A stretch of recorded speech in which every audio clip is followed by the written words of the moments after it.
ಇನ್ನು ಮಧ್ಯಪ್ರಾಚ್ಯದಲ್ಲಿ ಯುದ್ಧದಿಂದಾಗಿ ತೈಲ ತಲ್ಲಣ ಆಗ್ತಾ ಇದೆ. ಜಾಗತಿಕ ಮಟ್ಟದಲ್ಲಿ ಇದರ ಮೇಲೆ ಎಫೆಕ್ಟ್ ಬೀಳ್ತಾ ಇರುವಂಥದ್ದು. ಮಾರುಕಟ್ಟೆಯಲ್ಲಿ ಕಚ್ಚಾ ತೈಲ ಮತ್ತೊಮ್ಮೆ ದುಬಾರಿಯಾಗಿದೆ.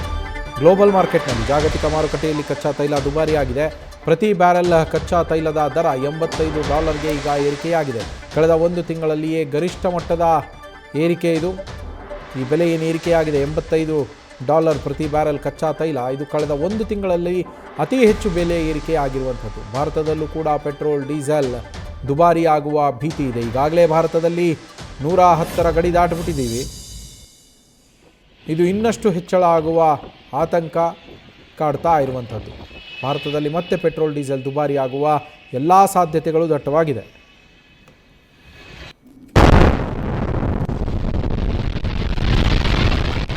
ಮಧ್ಯಪ್ರಾಚ್ಯದ ಯುದ್ಧದಿಂದಾಗಿ ತೈಲ ಮಾರುಕಟ್ಟೆಯ ಮೇಲೆ ಅದರ ಪರಿಣಾಮ ಬೀರ್ತಾ ಇದೆ. ತೈಲ ಮಾರುಕಟ್ಟೆಯಲ್ಲಿ ಡೀಸೆಲ್ ಹಾಗೆ ಪೆಟ್ರೋಲ್ನ ದರ ಹೆಚ್ಚಳ ಆಗುವ ಸಾಧ್ಯತೆಗಳು ದಟ್ಟವಾಗಿದೆ. ಯಾಕೆ ಅಂದರೆ ಯುದ್ಧದ ಕಾರಣದಿಂದಾಗಿ ಮತ್ತೆ ಸಪ್ಲೈ ಚೈನ್ ಎಫೆಕ್ಟ್ ಆಗ್ತಾ ಇದೆ. ಸಪ್ಲೈ ಚೈನ್ಗೆ ಸಪ್ಲೈ ಸರಿಯಾಗಿ ಆಗ್ತಾ ಇಲ್ಲ.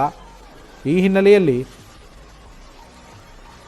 ಕಚ್ಚಾ ತೈಲದ ಬೆಲೆ ಏರಿಕೆ ಆಗಿದೆ. ಪ್ರತಿ ಬ್ಯಾರಲ್ ಕಚ್ಚಾ ತೈಲದ ಬೆಲೆ $85ಗೆ ಏರಿಕೆ ಆಗಿರುವಂಥದ್ದು. ಅದು ಕಳೆದ ಒಂದು ತಿಂಗಳಲ್ಲಿ ಆಗಿರುವಂತಹ ಅತಿ ಹೆಚ್ಚು ಏರಿಕೆ ಅದು.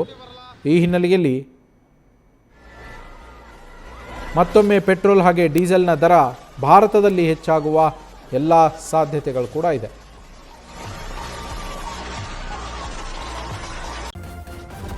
ನ್ಯೂಸ್ ಫಸ್ಟ್ ನಿರ್ಭೀತಿಯಿಂದ ನಿಮ್ಮ ಪರವಾಗಿ.